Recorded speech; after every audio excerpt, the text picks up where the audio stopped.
Students, आज का हमारा जो टॉपिक है वो है रेजोल्यूशन ऑफ ए वेक्टर। हमने इससे पहले पढ़ा था एडिशन ऑफ वेक्टर और अब हम पढ़ेंगे रेजोल्यूशन ऑफ वेक्टर कि कैसे दो वेक्टर्स को ऐड करके हम एक वेक्टर बनाते थे जो उनका रिजल्टेंट होता था।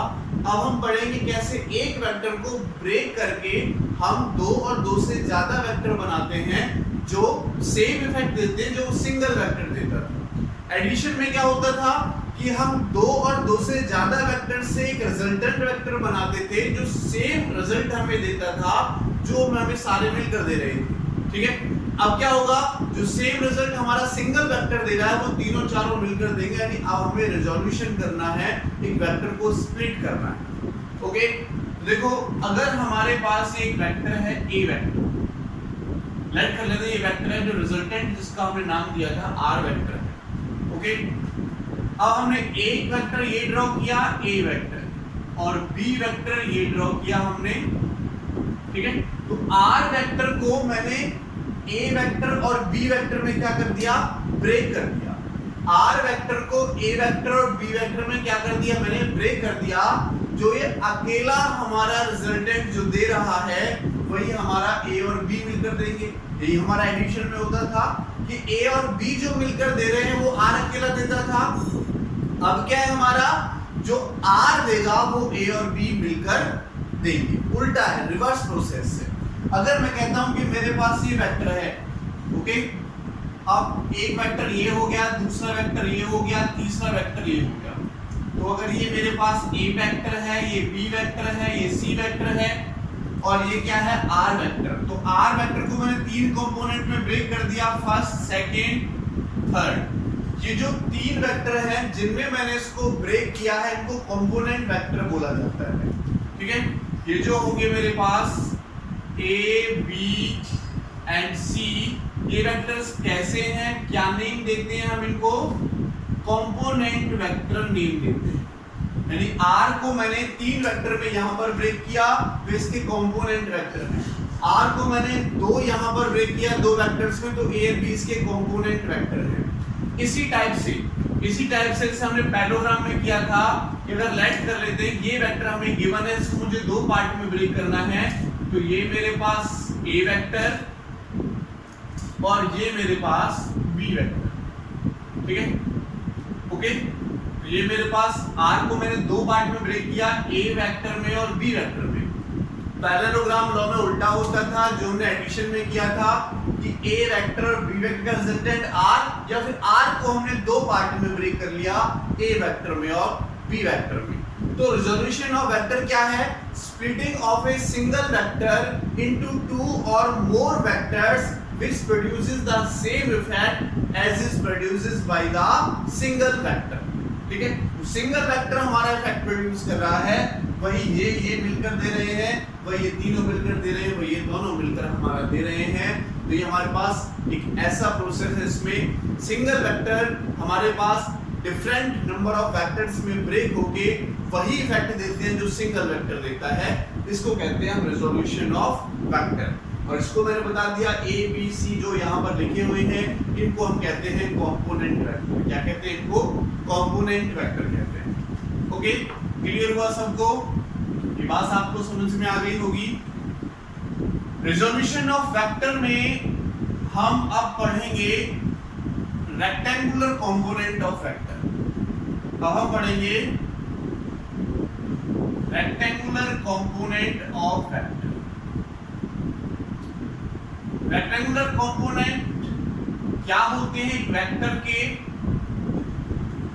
देखो आपने कंपोनेंट ऑफ वेक्टर तो पढ़ लिया। कंपोनेंट क्या है, एक वेक्टर जिस दो और दो से ज्यादा वेक्टर्स में ब्रेक होता है वो कंपोनेंट वेक्टर है। रेक्टेंगुलर वेक्टर क्या है, देखो अगर ये एक्स एक्सिस है, ऐसे इधर की तरफ एक्स एक्सिस है, ये वाई एक्सिस है, पूरे बना लेते हैं, एक्सिस है, वाई एक्सिस है, और ये मेरे पास ए वेक्टर, ये क्या है मेरे पास ए वेक्टर है।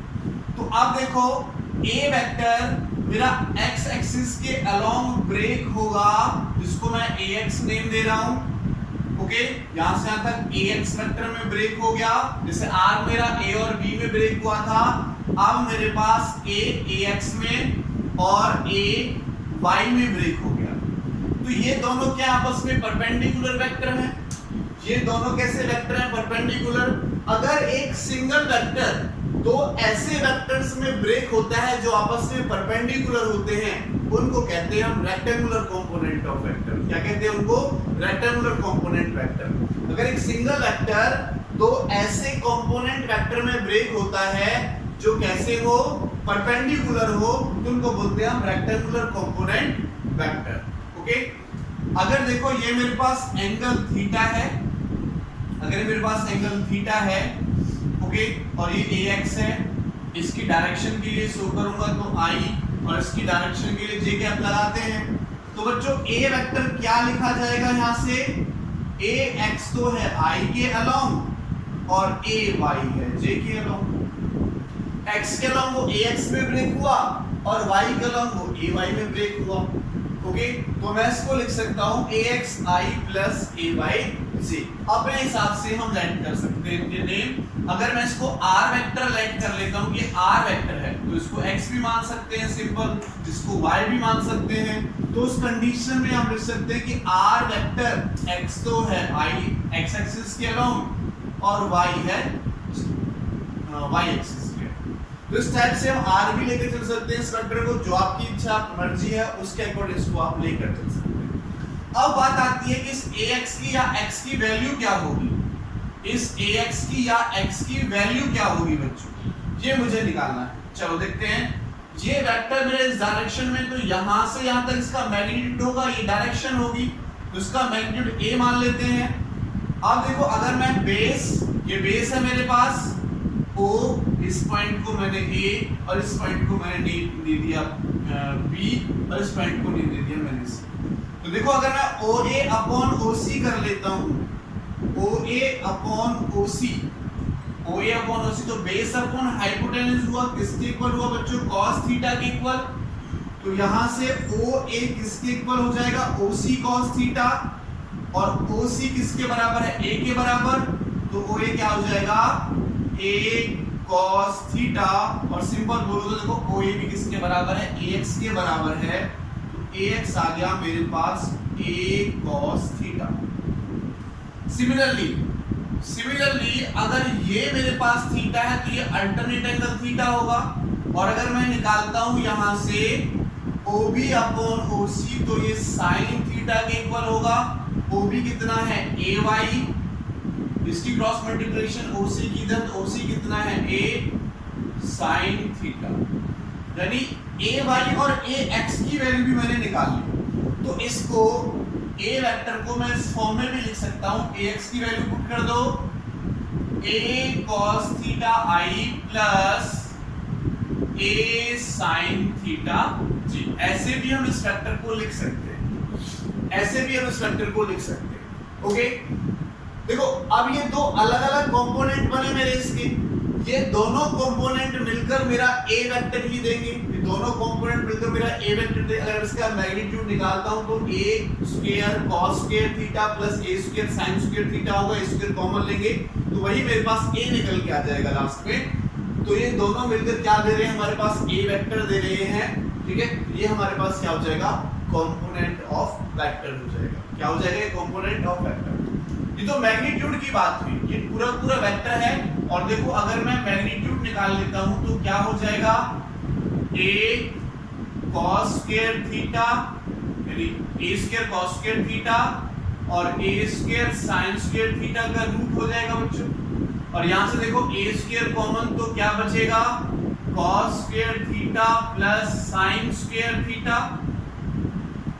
ठीक है, और ये किसके इक्वल है? 1 के इक्वल। इसका रूट करेंगे तो A, तो देखो हमें इसका मैग्नीट्यूड A ही मिलता है। और अगर मैं डायरेक्शन की बात करता हूं, और अगर मैं यहां से बच्चों डायरेक्शन की बात करता हूं, तो देखो tan थीटा निकालो। tan थीटा निकालेंगे तो क्या हो जाएगा? Perpendicular upon hypotenuse, sorry base upon perpendicular upon base, तो क्या हो जाएगा? CA divided by OA। CA divided by OA, C किसके बराबर है? CA किसके बराबर है? A y के बराबर, और OA किसके बराबर है? A x के बराबर। तो हम इसकी डायरेक्शन भी अगर निकालें तो हमें वही मिलेगा। ठीक है, डायरेक्शन भी हम यहाँ से निकाल सकते हैं, मैग्नीट्यूड भी हम यहाँ से निकाल सकते हैं। तो ये हमारा था रेक्टेंगुलर कंपोनेंट ऑफ वेक्टर, ठीक है। इन ए प्लेन कह सकते हैं कि हमने जो भी कराया इन ए प्लेन कराया, इन ए प्लेन। अभी स्पेस में होगा, 3 डायमेंशनल एक्सिस में होगा, वो अभी बाकी है, उसको कराएंगे अभी थोड़ी देर में। तो ये आपको समझ में आ गया होगा कि ए वेक्टर को हमने दो अलग वेक्टर में ब्रेक किया, ax के अलग अलग, ay के अलग अलग। तो ऐसे लिखा जाएगा, ax की वैल्यू हमने निकाली, y की वैल्यू निकाली, वैल्यू पुट करते ऐसे हो जाएगा, मैग्नीट्यूड एंड डायरेक्शन हमने यहां से फाइंड आउट कर लिया। अब इसकी कुछ एप्लीकेशंस की तरफ चलते हैं कि कुछ एप्लीकेशंस हो जिससे हमें और अच्छे से क्लियर हो जाए कि एक वेक्टर हमारा दो कंपोनेंट में ब्रेक होता है, एक कंपोनेंट हमारा दो वेक्टर में ब्रेक होता है। तो मैं एप्लीकेशंस कर रहा हूं यहां पर, applications of rectangular component of vector. Plane की ही बात हो रही है अभी, तो प्लेन लिखने की जरूरत नहीं, ऑलरेडी लिखा हुआ है। एप्लीकेशंस मैं इसकी कर रहा हूं। देखो एप्लीकेशन में अगर मैं फर्स्ट बात करूं तो walking of a man, walking of a man, ठीक है। वॉकिंग ऑफ ए मैन इसका एग्जांपल है, एप्लीकेशन बोल सकते हैं। अगर देखो हम चलते हैं, हम अगर आगे बढ़ते हैं, मान लेते हैं ये हमारे पास सरफेस है और ये यहां से मैंने कुछ इस टाइप से आपका पैर बनाने की कोशिश की है। कितना बना पाते हैं वो देख लेते हैं बच्चों, ठीक है। ये आपका पैर मान लेते हैं, जूम कर लेते हैं कि ये आपका पैर है इस टाइप से, ये आपका पैर है इस टाइप से, और ये आपने पजामा पहना हुआ है, ठीक है। जब आप चलते हो बच्चों, देखो अगर आप नीचे की तरफ फोर्स लगाओगे, हम ऐसे फोर्स लगाएंगे नीचे की तरफ, तो ऊपर उछलते हैं। चलने के लिए क्या करना पड़ता है, थोड़ा सा टेढ़ा रखना पड़ता है, पैर ऐसे टेढ़ा रखना पड़ता है, हमें जमीन पर इस तरफ फोर्स लगाना पड़ता है। अगर मैंने जमीन पर इस तरफ फोर्स लगाया तो उतना ही इक्वल एंड अपोजिट फोर्स ये भी ऊपर की तरफ लगाता है, तभी हम आगे बढ़ पाते हैं। अगर एज्यूम करो कि कीचड़ है, कीचड़ में आप पैर रखोगे, इक्वल एंड अपोजिट फोर्स नहीं लगा पाएगा, आप धंस जाओगे, आगे नहीं चल पाओगे। कब चल पाते हो, जब इक्वल एंड अपोजिट फोर्स लगा पाता है, जो जिस सरफेस पर आपने पैर रखा हुआ है वो लगा पाता है, तभी हम आगे की तरफ चलते हैं।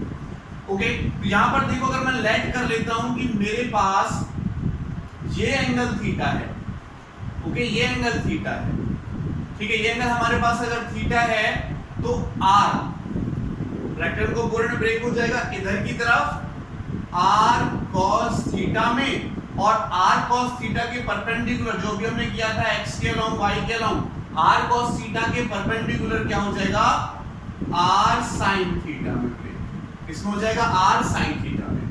तो जो हमारा वॉकिंग है, चलना है, वो रेक्टेंगुलर कंपोनेंट्स में ब्रेक होता है। ये जो आर कॉस थीटा है हमें आगे की तरफ मूव कराने में हेल्प करता है, आर कॉस थीटा आगे की तरफ मूव कराने में हेल्प करता है, और जो आर साइन थीटा है वो हमारे वेट को बैलेंस रखने में हमारी हेल्प करता है। आर कॉस थीटा, आर क्या है हमारे पास, नॉर्मल रिएक्शन बोलेंगे इसको, कि जितना फोर्स हमने सरफेस पर लगाया उतना ही फोर्स सरफेस ने अपोजिट डायरेक्शन में हम पर लगाया, ठीक है। नॉर्मल रिएक्शन इसको बोलते हैं। देखो आर कॉस थीटा इधर हमें आगे की तरफ मूव कराने में हेल्प करेगा, और आर साइन थीटा हमारे वेट को बैलेंस करने में कोशिश करेगा। कई बार ऐसा होता है कि हमारा जो वेट होता है अनबैलेंस हो जाता है, हल्की सी ठोकर लगी, वेट अनबैलेंस हुआ, ऐसे ऐसे करके गिर जाते हैं, ठीक है। तो तब हमारा वेट अनबैलेंस हो जाता है, तो ये हमारा बैलेंस को हेल्प करने में और ये हमें आगे की तरफ मूव कराने में हेल्प करता है। तो जो वॉकिंग ऑफ ए मैन है, एक पर्सन की वॉकिंग है, वो हमारा रेक्टेंगुलर कंपोनेंट है, एग्जांपल। सेकंड मैं ले सकता हूं बच्चों, सेकंड मैं ले सकता हूं लॉन रोलर, लॉन रोलर, ठीक है। लॉन रोलर को हम चलाते हैं तो वो भी हमारे पास रेक्टेंगुलर कंपोनेंट का एग्जांपल। आपने देखा होगा लॉन रोलर होता है, एक मशीन होती है थोड़ी इस टाइप से, उसका एक व्हील होता है, जितना बना पाता हूं उतना देखो व्हील होता है, और यहाँ पर एक हैंड होता है, यहाँ से पकड़ के उसको ऐसे धक्का देते हैं, इसको खींच के भी लाते हैं। तो देखो अगर मैं इसको धक्का देता हूँ, लॉन रोलर, ठीक है, लॉन रोलर एग्जांपल लेते हैं, अगर मैं इसको धक्का देता हूँ बेटे, ये देखो इसका जो बैलेंस है नीचे की तरफ, यानी वेट हमारा नीचे की तरफ लगेगा, अंडरस्टूड है, वेट हमारा ऑलवेज नीचे की तरफ लगेगा। अब मैंने फोर्स लगाया इस डायरेक्शन में, क्या कर रहा हूं मैं, पुश कर रहा हूं, ठीक है। अगर मैं इसको पुश करता हूं तो फोर्स लगाया मैंने इस डायरेक्शन में, ओके।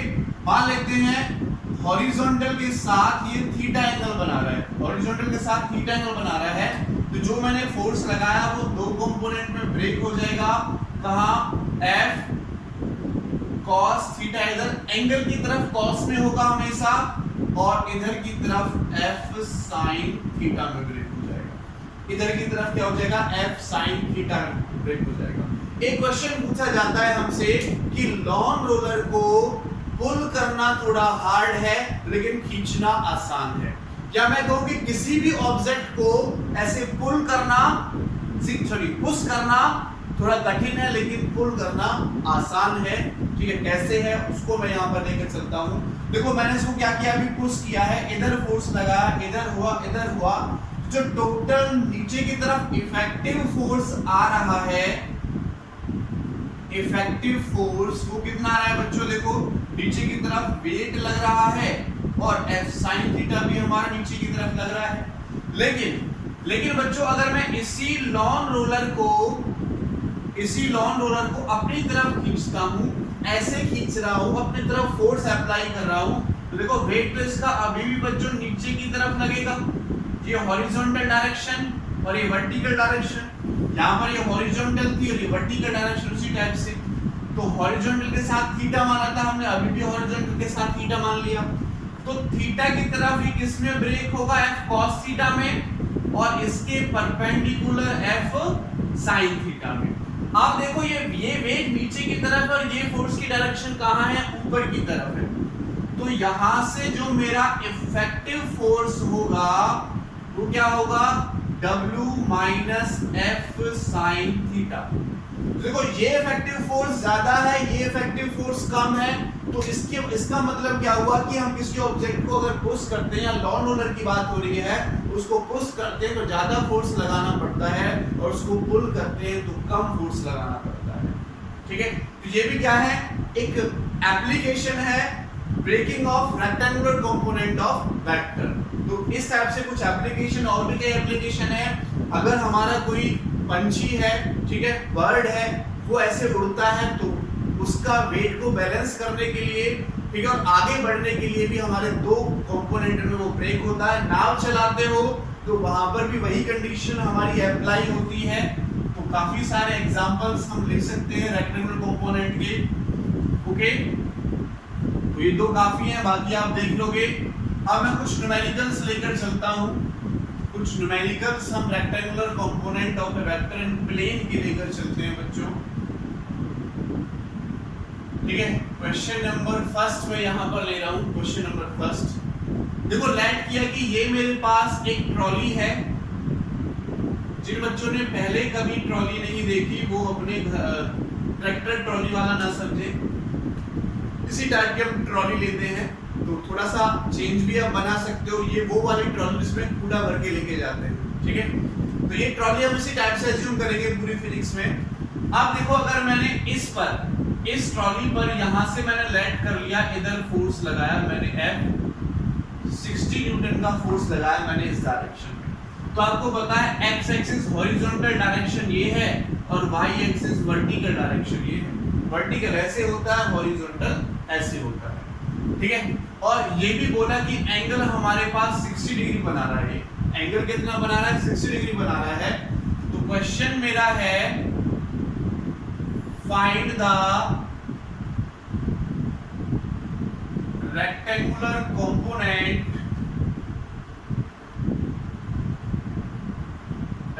Components of F। तो हमें F के रेक्टेंगुलर कंपोनेंट्स निकालने हैं। तो देखो बहुत इजी सा क्वेश्चन है। मैंने आपको बताया कि एंगल की तरफ वेक्टर को cos में ब्रेक करना है, तो ये हो जाएगा F cos 60 डिग्री और f cos थीटा के परपेंडिकुलर साइन में ब्रेक करना है तो f sin 60 डिग्री हो जाएगा, f sin 60 डिग्री हमारे पास हो जाएगा। तो हॉरिजॉन्टल कंपोनेंट अगर मैं निकालता हूं इसका, हॉरिजॉन्टल कंपोनेंट तो कितना है बच्चों, f cos 60 डिग्री, तो f की वैल्यू आपको पता है 60 है, cos 60 पर कितना होता है 1/2 तो 30 न्यूटन आ गया। cos 60 पर 1/2 तो कितना आ गया 30 न्यूटन। अगर मैं इसका वर्टिकल कंपोनेंट निकालता हूं जो y एक्सिस के अलोंग है, वर्टिकल कंपोनेंट, तो वर्टिकल कंपोनेंट क्या है बच्चों, f sin थीटा, तो f sin 60 डिग्री बोल सकते हैं सीधा। f कितना है 60, f कितना है 60 और sin 60 पे कितना होता है √3/2, तो यहाँ से f हमारा किस सॉरी ये जो कंपोनेंट है वो कितना निकल के आया, इसका वर्टिकल कंपोनेंट कितना आया बच्चों 30 √3, ठीक है, सिंपल बोल सकते हैं 30 √3 न्यूटन मेरे पास इसका वर्टिकल कंपोनेंट आया। तो एक रेक्टेंगुलर कंपोनेंट ये हो गया, एक ये हो गया, दो पार्ट में हमने इसको ब्रेक कर लिया। बहुत इजी सा क्वेश्चन था, ओके, बहुत इजी सा क्वेश्चन था, इसको हमने दो पार्ट में यहाँ पर ब्रेक कर लिया। चलो अब चलते हैं बच्चों हम आगे, अब चलते हैं हम आगे, नेक्स्ट क्वेश्चन हम लेकर चलते हैं, नेक्स्ट क्वेश्चन हम लेकर चलते हैं। देखो ये हमारे पास हमने लेट किया कि कोई पर्सन है और एक वो व्हील चेयर पर बैठा हुआ है, इस टाइप से हमारे पास एक व्हील चेयर है, वो पर्सन व्हील चेयर पर बैठा हुआ है, ठीक है, और एक कांस्टेंट वेलोसिटी से ऊपर की तरफ जा रहा है और 30 डिग्री ये हॉरिजॉन्टल के साथ वर्टिकल जो प्लेन है वो 30 डिग्री हमारा बना रहा है। कितना बना रहा है 30 डिग्री बना रहा है, और हमें गिवन है इस पर्सन का जो व्हील चेयर लगाकर वेट है, तो वेट तो हमेशा वर्टिकल डाउनवर्ड लिया जाता है। वेट हमें कितना दे रखा है बच्चों इसका 900 न्यूटन, फोर्स कह सकते हो, ग्रेविटी का फोर्स या वेट कह सकते हो 900 न्यूटन। क्वेश्चन है मेरे पास, find the rectangular component of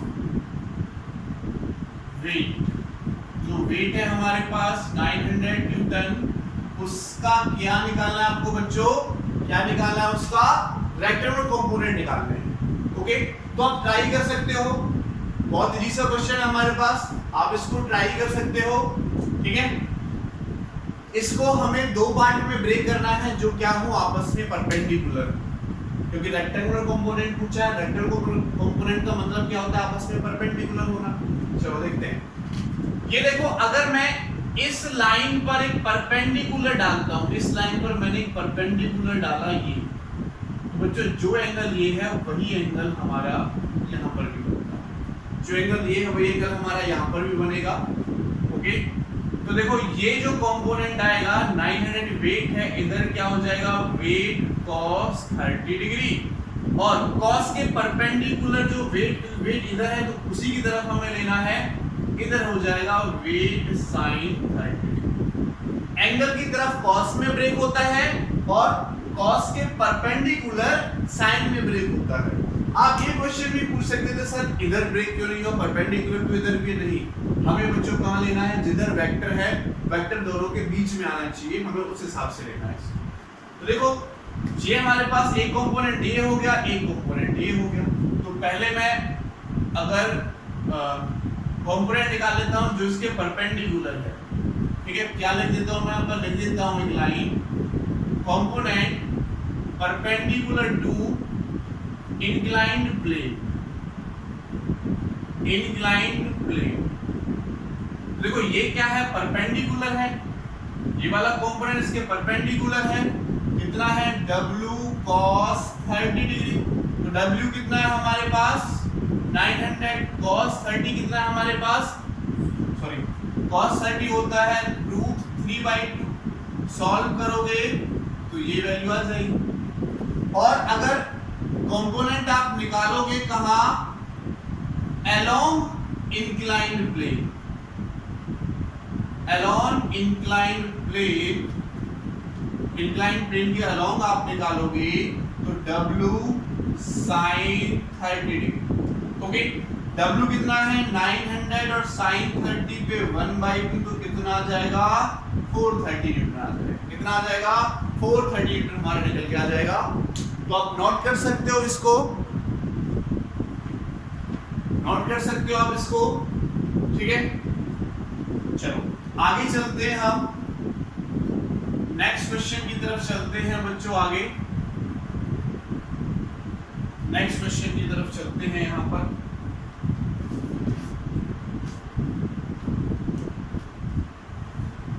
इससे पहले टॉपिक हमने कराया था आपको लेमिस थ्योरम का। तो अब जो मैं क्वेश्चन दे रहा हूं वो आप रेक्टेंगुलर कंपोनेंट से भी कर सकते हो और लेमिस थ्योरम से भी कर सकते हो। हमें ये दो फिक्स सरफेस दे रखे हैं और यहां से एक ऑब्जेक्ट बंधा हुआ है। इससे पीछे वाला लेक्चर देखोगे तो मैंने इस टाइप का एक क्वेश्चन कराया हुआ है। इस पर इस ऑब्जेक्ट का जो वेट है वो 30 न्यूटन हमारा लगा हुआ है डाउनवर्ड डायरेक्शन में, और इसके साथ ये 60 एंगल बना रहा है। इसके साथ ये 60 एंगल बना रहा है। क्वेश्चन क्या है हमारा,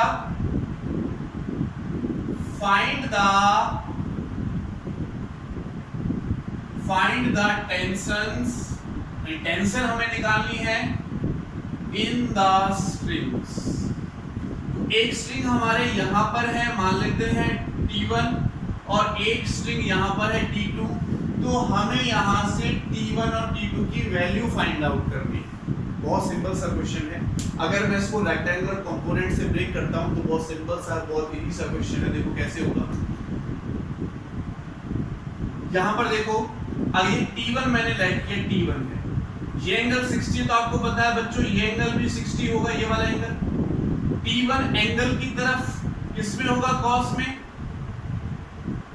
तो मैं कह सकता हूं कि T1 cos 60 डिग्री, और cos के परपेंडिकुलर किसमें हो जाएगा, T1 sin 60 degree, T1 sin 60 degree. अब देखो ये किसमें है, इक्विलिब्रियम में है।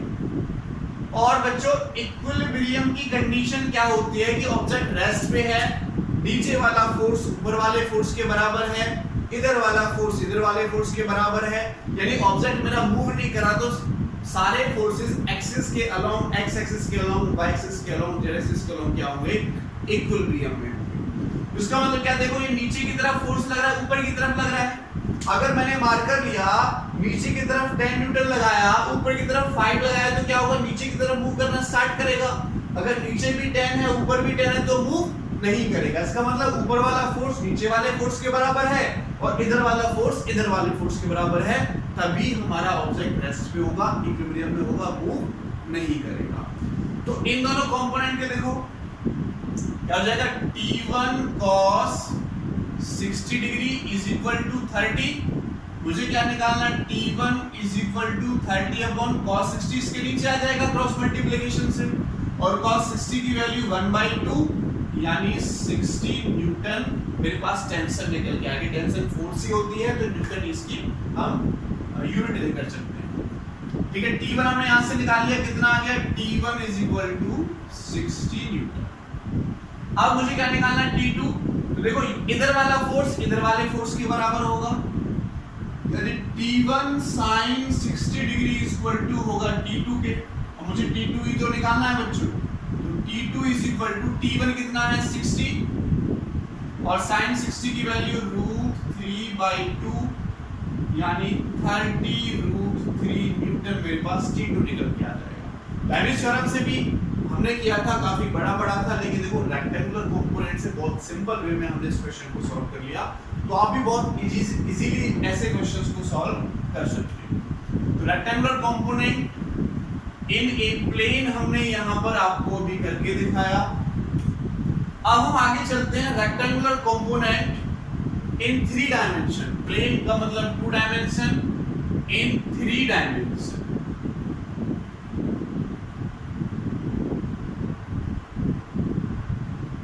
तो 3 डायमेंशंस की हम यहाँ पर बात करते हैं रेक्टेंगुलर कंपोनेंट की। देखो बच्चों, ये हमारे पास x एक्सिस, ठीक है, इधर हमारे पास x एक्सिस है, ये हमारे पास y एक्सिस है और ये हमारे पास ऐसे z एक्सिस है। तो 3 डायमेंशनल एक्सिस की हम बात कर रहे हैं। ये हमारे पास ओरिजिन है, तो देखो हम लेट कर लेते हैं कि हमारे पास कुछ इस टाइप से एक 3 डायमेंशनल ऑब्जेक्ट है। ये हमारे पास एक 3 डायमेंशनल ऑब्जेक्ट रखा हुआ है। ओके, अपन जिस रूम में आप बैठे हो आप उस रूम को भी एज्यूम कर सकते हो, क्योंकि आपका जो रूम है वो भी 3 डायमेंशनल है। किसी भी कॉर्नर को देखो, अगर आप किसी भी कॉर्नर को देखोगे तो वहां से 3 एक्सिस निकल रही होंगी। मान लेते हैं ये इस टाइप का कॉर्नर है, तो ये इधर जा रही है x एक्सिस, y एक्सिस नीचे जा रही है, z एक्सिस ऊपर जा रही है। या फिर मैं यहाँ से भी देखूं तो x एक्सिस इधर, y एक्सिस ऊपर, z एक्सिस इधर की तरफ जा रही है। तो ये हमारे पास वही सिस्टम है, सेम टू सेम वही। अब देखो बच्चों, मैंने एक वेक्टर लिया ओरिजिन से लेकर और यहाँ, यानी मैंने वेक्टर लिया एक कॉर्नर से, आपके नीचे वाले कॉर्नर से दूसरे वाले कॉर्नर का डायगोनल। ये क्या वेक्टर लिया मैंने? डायगोनल लिया है, एक प्लेन में नहीं लिया है, क्यूब में लिया है। एक कॉर्नर से ऊपर वाले दूसरे कॉर्नर का जो डायगोनल होता है वो डायगोनल मैंने यहाँ पर लिया है, इसको माना मैंने। और मैंने लेट किया कि x एक्सिस के साथ वो अल्फा, y एक्सिस के साथ वो बीटा और z एक्सिस के साथ वो गामा एंगल बना रहा है, वो गामा एंगल बना रहा है। क्लियर? आप ऐसा एज्यूम कर सकते हो, ऐसा एज्यूम कर सकते हो, ये x एक्सिस, ये y एक्सिस और ये z एक्सिस, तो इस टाइप से मैंने इसको रखा हुआ है। जो a वेक्टर है वो थोड़ा इस टाइप से है, देखो इसके साथ भी एंगल बना रहा है ये। अगर मैं इसको यहाँ पर ऐसे पकड़ लेता हूँ तो इसके साथ भी एंगल बना रहा है, x के साथ भी, और ऐसे y के साथ भी, ऐसे z के साथ भी एंगल बना रहा है। तो तीनों के साथ हमारा ये एंगल यहाँ पर बना रहा है। ओके, ये ओरिजिन हो गया अल्फा। मान लेते हैं x एक्सिस के अलोंग इसका कंपोनेंट है ax, y एक्सिस के अलोंग इसका कंपोनेंट है ay और z एक्सिस के अलोंग इसका कंपोनेंट है az। तो आपको पता है कि जो a वेक्टर होगा वो क्या लिखा जाएगा कि ax i एक्सिस के अलोंग है, ay y एक्सिस के अलोंग है और az a एक्सिस के अलोंग है, z एक्सिस के अलोंग। तो ये वाला वेक्टर हमारे इस टाइप से लिखा जाएगा। ये अंडरस्टूड है, आप निकाल सकते हो। ओके, ये अंडरस्टूड है, आप निकाल सकते हो। आप देखो बच्चों, अगर मैं ax की वैल्यू निकालता हूँ, ax की वैल्यू निकालता हूँ, या पहले देखो अगर मैं इसका मैग्नीट्यूड निकालूं, a वेक्टर का मैग्नीट्यूड आपको पता है कि ax का स्क्वायर करेंगे, ay का स्क्वायर करेंगे, az का स्क्वायर करेंगे, उसका रूट निकाल लेंगे। इसको मैं इक्वेशन नंबर 1 लिख देता, इसको इक्वेशन नंबर 1। अब हम देखेंगे डायरेक्शन कोसाइन्स क्या होते हैं। ये पर्टिकुलर नेम दिया हुआ है हमने और कुछ नहीं है। डायरेक्शंस कोसाइन अगर मैं इसके निकालता हूँ, देखो ये अगर a है तो आपको पता है कि एंगल की तरफ कॉस में ब्रेक होता है। तो बच्चों जो मेरा ax होगा वो क्या लिखा जाएगा? a cos alpha. दोबारा समझे, तो ये मेरा x एक्सिस के साथ एंगल बन रहा है, तो x के अलोंग एंगल की तरफ cos में ब्रेक होता है, तो a इसके अलोंग किससे ब्रेक हो जाएगा? cos अल्फा में। अब देखो ये इसके अलोंग भी है, इसका कंपोनेंट y के अलोंग भी है। अगर इसका कंपोनेंट मेरा y के अलोंग है तो y के अलोंग कितना एंगल है? बीटा। तो मेरे पास जो ay होगा वो क्या हो जाएगा? a cos बीटा, और सिमिलरली az क्या हो जाएगा? a cos gamma. देखो क्योंकि मेरे पास z एक्सिस ये है और मैंने ये a वेक्टर ऐसे लिया हुआ है, तो इसके साथ भी इसका एंगल बन रहा है। एंगल बन रहा है तो कितना बन रहा है? गामा। तो एंगल की तरफ cos में ही ब्रेक होगा, तो क्या हो जाएगा? a cos gamma. अगर देखो बच्चों मैं यहाँ से cos अल्फा निकालता हूँ तो क्या होगा? ax by a। अगर यहाँ से मैं cos बीटा निकालता हूँ तो क्या होगा? ay by a। और अगर यहाँ से मैं cos गामा निकालता हूँ तो क्या होगा? az by a। तो जो cos है, cos alpha, cos beta, cos gamma, इनको बोला जाता है डायरेक्शन कोसाइन। क्या बोला जाता है इनको? डायरेक्शन कोसाइन बोला जाता है। अब देखो बच्चों, अगर ax की वैल्यू, ay की वैल्यू, az की वैल्यू मैं यहां पर पुट कर दूं तो क्या निकलेगा, क्या निकलेगा? ओके, तो मेरे पास जो a का मैग्नीट्यूड है जिसको मैं सिंपल a भी लिख सकता हूं, तो फ्रॉम इक्वेशन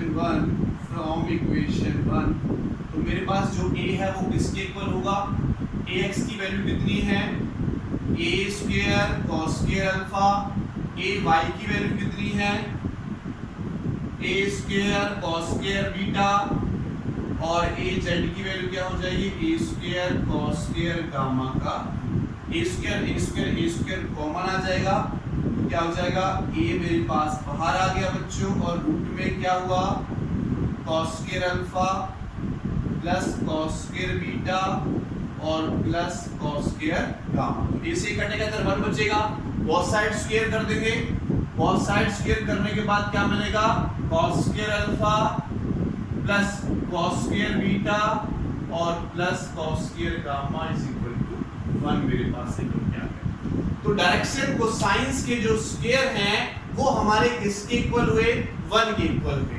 तो ये डायरेक्शन कोसाइंस आपको याद रखने कैसे निकालते हैं, ax और जो a का मैग्नीट्यूड है अल्फा, अगर y का निकालता हूं मैं, y के साथ जो एंगल है वो निकालता हूं तो क्या हो जाएगा ay और जो a का मैग्नीट्यूड है, z के अलग निकालता हूं तो az और जो a का मैग्नीट्यूड है। इस टाइप से हम डायरेक्शन कोसाइंस फाइंड आउट करते हैं, और ये भी आप याद रखिए कि अगर दो एंगल मुझे पता हो तो तीसरा एंगल निकालने के लिए काम आ जाता है।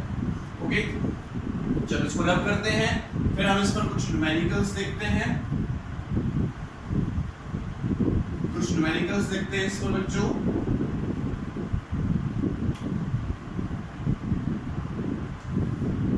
कोई क्वेश्चन हम यहाँ पर लेते हैं, क्या क्वेश्चन है हमारा, हमें गिवन है a वेक्टर हमें दे रखा है 5i cap plus 2j cap plus 4k cap, क्या कहता है क्वेश्चन में, क्या कहता है, फाइंड, जो फर्स्ट पॉइंट पूछ रहा है वो कहता है मैग्नीट्यूड ऑफ a निकालो, a वेक्टर, ठीक है, निकाल लेंगे, बहुत इजी सा, आप निकाल चुके हो कई बार।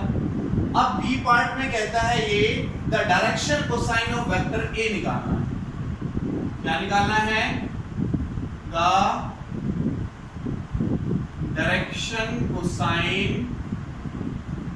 ऑफ a वेक्टर, इसका भी फॉर्मूला हमें पता है, इजी सा क्वेश्चन है, अगर मैं a का मैग्नीट्यूड निकालता हूं, इसका मैग्नीट्यूड, तो क्या होता है, i वाले के सामने 5 का स्क्वायर प्लस 2 का स्क्वायर प्लस 4 का स्क्वायर पता है आपको, तो 25 प्लस 4 प्लस 16 हो जाएगा, और इसमें ऐड करोगे तो 45 का रूट आ जाएगा, यानी हमारे पास इसका फर्स्ट पार्ट हो गया।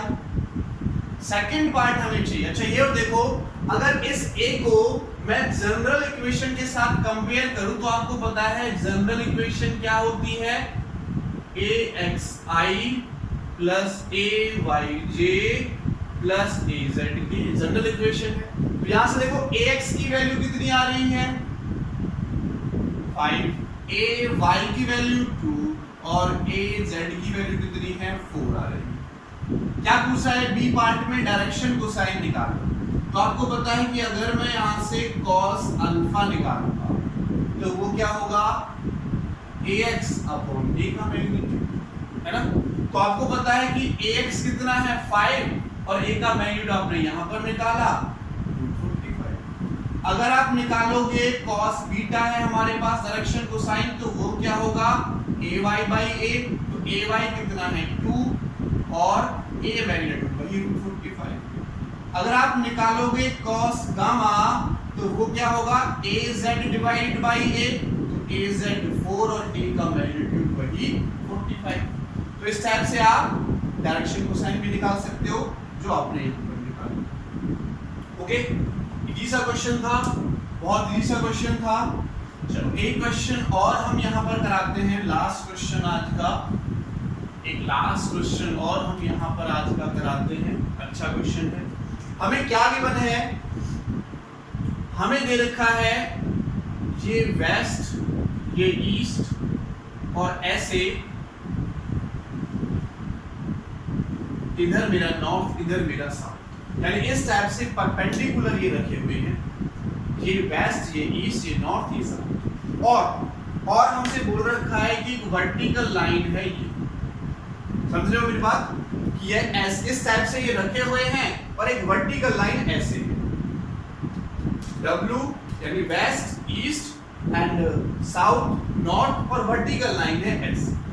क्या कहता है क्वेश्चन में, क्या कहता है बच्चों सुनो, वर्टिकल लाइन हमारी ये हो गई, नॉर्थ मेरा इधर हो गया, ईस्ट हमारा इधर हो गया, और ये बोल रखा है कि जो ईस्ट है उसको x एक्सिस लेकर चलता है और नॉर्थ को y एक्सिस, और ऊपर की तरफ जो लाइन है उसको z एक्सिस लेकर चलता है। उसको थोड़ा छोटा अगर मैं बनाऊं तो बेहतर रहेगा, आपको और अच्छे से समझ में आएगा। ध्यान रखना है ये जो नॉर्थ है वो अंदर की तरफ। अब ये कहता है कि एक ऑब्जेक्ट है मेरा, एक ऑब्जेक्ट है, बर्ड दे रखा, बर्ड है, वो 20 मीटर की वेलोसिटी से चलता है। मान लेते हैं ऐसे हमारा बर्ड जा रहा है, 3 डायमेंशन में जा रहा है, याद रखना अंदर की तरफ जा रहा है। 3 डायमेंशन में बर्ड मेरा जा रहा है जिसकी वेलोसिटी हमें दे रखी है 20 मीटर पर सेकंड, और ये कहता है कि जो ईस्ट की तरफ है उसके साथ ही 60 एंगल बनाता है और वर्टिकल के साथ भी 60 एंगल बनाता है। समझिए सर ये क्या हो गया, तो समझो बेटा, देखो ये हमारे पास W, ये हमारे पास E हो गया, ये हमारे पास साउथ हो गया, हमारे पास नॉर्थ हो गया, और ये हमारे पास वर्टिकल एक्सिस। अब एक ऑब्जेक्ट आ जाता है, अब एक ऑब्जेक्ट बच्चों हमारा आ जाता है, और वो जो ऑब्जेक्ट है वो कुछ इस टाइप से जा रहा है, इस टाइप से जा रहा है, यानी वो कहता है कि z एक्सिस के साथ भी वो 60 एंगल बना रहा है, z एक्सिस के साथ भी वो क्या कर रहा है, यानी वर्टिकल के साथ भी 60 एंगल बना रहा है, और ईस्ट के साथ भी 60 एंगल बना रहा है। ठीक है, तो नॉर्थ के साथ कितना एंगल बनाएगा हमें नहीं पता, लेकिन हम यहां से फाइंड आउट कर सकते हैं, यहां से हम फाइंड आउट कर सकते हैं। देखो क्या होगा बच्चों,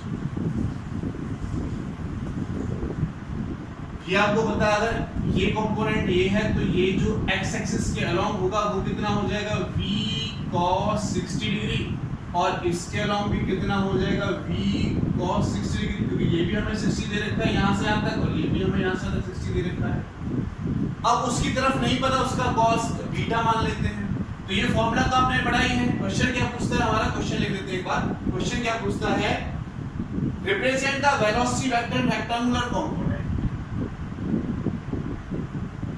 represent the velocity vector in rectangular component। Rectangular component में वेलोसिटी वेक्टर को रिप्रेजेंट करना है, जो हमें ओनली क्या दे रखा है 20 मीटर पर सेकंड दे रखा है। तो देखो उसके दो कंपोनेंट तो हमने निकाल लिए कि वेलोसिटी वेक्टर का जो vx कंपोनेंट है, x एक्सिस के अलोंग कंपोनेंट है, v है हमारे पास cos 60 डिग्री, और vy भी हमें दे रखा, सॉरी vz, तो ये वर्टिकल वाला z है तो वर्टिकल के साथ 60 एंगल दे रखा है, तो vz भी हमें दे रखा है v cos 60 डिग्री। अब हमें चाहिए कौन, vy, मैं राइट कर लेता हूं, वो होगा v cos beta, v cos beta. तो अभी हमने एक फॉर्मूला कराया था आपको कि cos square alpha plus cos square beta plus cos square gamma equal to क्या होता है 1। देखो cos square alpha plus cos square beta, तो अल्फा भी आपके पास है 60 और बीटा भी, सॉरी गामा भी आपके पास है, बीटा आपको चाहिए, तो क्या हो जाएगा देखो cos square beta equal to लिखा जाएगा 1 माइनस cos स्क्वायर अल्फा कितना है 60 डिग्री है, और माइनस cos स्क्वायर गामा भी कितना है बच्चों 60 डिग्री है।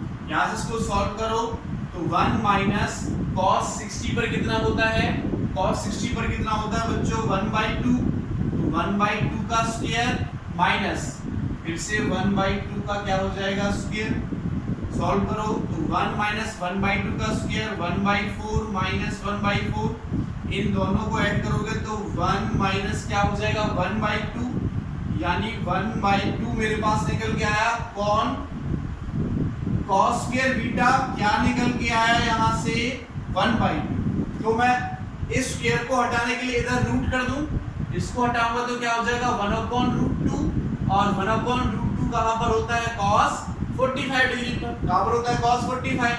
तो cos से cos कटेगा बच्चों, बीटा की वैल्यू कितनी निकल के आ गई 45 डिग्री। कितनी आई बीटा की वैल्यू 45 डिग्री निकल के आई। हमें क्या पूछा है वेलोसिटी वेक्टर बताओ। तो देखो वेलोसिटी वेक्टर आप निकाल सकते हो, किसके अलग होगा vxi plus vyj plus vz। तो v vx की वैल्यू आपको पता है कितनी है v cos 60 डिग्री। कितनी है बच्चों v cos 60 degree i plus vy कितना है vy v cos y की वैल्यू भी हमने निकाली ना, बीटा की वैल्यू 45 डिग्री और प्लस v cos 60 डिग्री। ठीक है, इसको हम आगे इसको रब कर देते हैं, यहाँ पर सॉल्व कर लेते हैं इसको। तो v तो हमारा कॉमन सब में से, ये v कॉमन, तो वेलोसिटी वेक्टर हम इसको नेम देते हैं v सब में से कॉमन। तो cos 60 की वैल्यू कितनी है, cos 60 की वैल्यू पुट कर सकते हैं बच्चों। तो cos 60 की वैल्यू कितनी होती है 1/2 i कैप प्लस ये भी हमारा बाहर आ गया, तो 1/√2 j कैप और k कैप चल रहा है ना, और प्लस फिर से 1/2 k। और वेलोसिटी की वैल्यू आपको पता है कितनी है 20। तो यहाँ से वेलोसिटी वेक्टर कितना हो जाएगा 20 अंदर जाएगा, तो 10i प्लस इसको सॉल्व करोगे तो कितना हो जाएगा 10√2j और plus 10t। This is velocity vector. ठीक है, क्या गया वेलोसिटी वेक्टर आ गया हमारा रेक्टेंगुलर कंपोनेंट में निकलकर। Thank you so much.